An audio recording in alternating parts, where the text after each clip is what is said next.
Hi to all the geographers. I'm on page 312. We stopped the last day. We're looking at the influence of the physical world on transport, and we looked at boundaries and the whole idea of the compulsory purchase order. Okay, when land is taken from a farmer and you have to sell it to the government, and they're doing some sort of a roadway, or in the case of South Kerry, it's the South Kerry Greenway. Okay, so those are examples. I will be coming back to them, so you don't need to write them down. For today, I want to look at the likes of the coast, okay, and what's underlined. So you're looking to see that there's settlements all along the Irish coastline. All our towns and villages located along the coastline. And many of these settlements were fishing and trade towns and villages in the past. You have the likes of Dingle, you have the likes of Carsavine, Castletownbere. These settlements needed communication links, which is why we see coast roads all around the Irish coastline. Okay, so that part's underlined.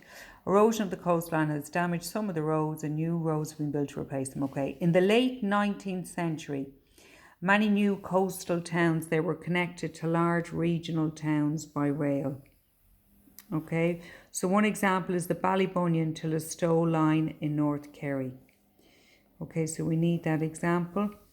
And this railway line was used to transport people, cattle and sand, and connected with the Limerick-Tralee railway line in Listowel. Okay, so that's one example. Then you're going to look at mountains. Okay, building roads in mountainous regions is challenging and costly. Okay, but the key area build is in gaps. If you look here, the Connor Pass is a brilliant example of this in County Kerry.